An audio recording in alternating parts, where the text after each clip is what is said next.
Serbia as a whole responded very well to this unexpected situation and large influx, both in terms of government authorities, government institutions coming together with international organizations, civil society, and responding to the situation. So overall, very well and welcoming, and also I think got its act together and got organized quickly.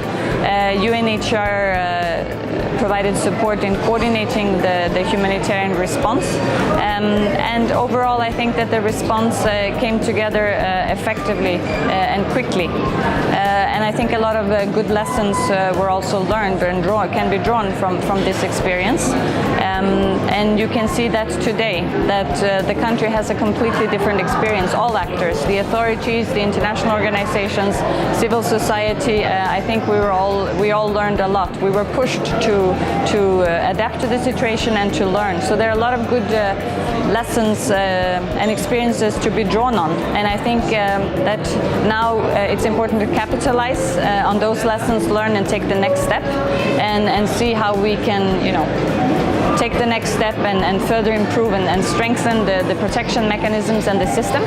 And also there is an opportunity now for Serbia to also transform itself increasingly from a transit country to also become an asylum country that could provide protection to people and offer people the possibility to stay and to find protection and to find a future in Serbia with the support of the international community, international organizations, and also with the support of civil society.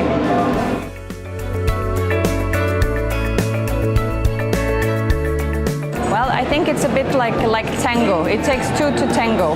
So I think that both the receiving community and the arriving community, they need to come together. They need to meet halfway.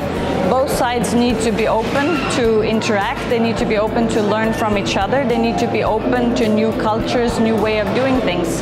And I think it's important that they are supported in seeing that as opportunities to enriching their lives, making their lives more interesting, learn from each other, to be creative.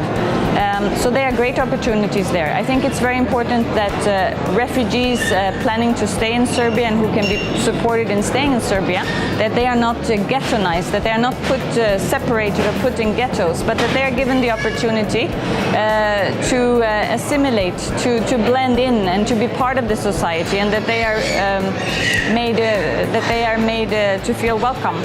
I think that there is a great danger in separating and ghettoizing. I don't think that is to anybody's advantage, and that will certainly not promote successful integration.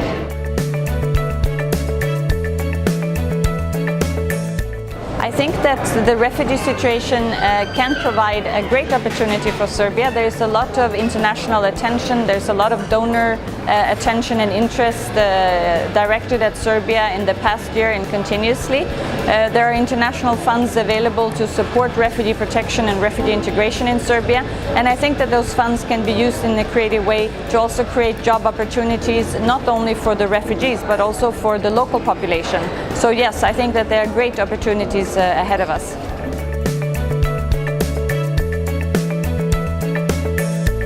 I think that there are certainly a number of good models and good practices, and the good models generally have the common, the following common factors in common.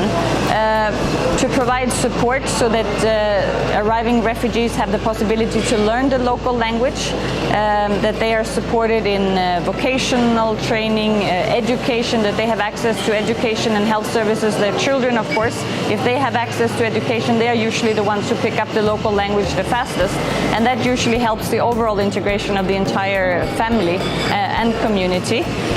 That they are allowed to live and blend in with the local population, that they are not put in separate kind of parts of the country or parts of a city, but that they're really given the opportunity to have access to the labor market, to become self-sufficient, to be able to participate in the society, to provide for themselves, not to depend on others. And I think that way naturally they will integrate, but they should not, they should be part of the process. And I think it's also very important to have a dialogue with them and with the local community and facilitate that dialogue to make sure that everybody's voices and interests are heard and taken into account, and really to facilitate that dialogue and I think peaceful coexistence.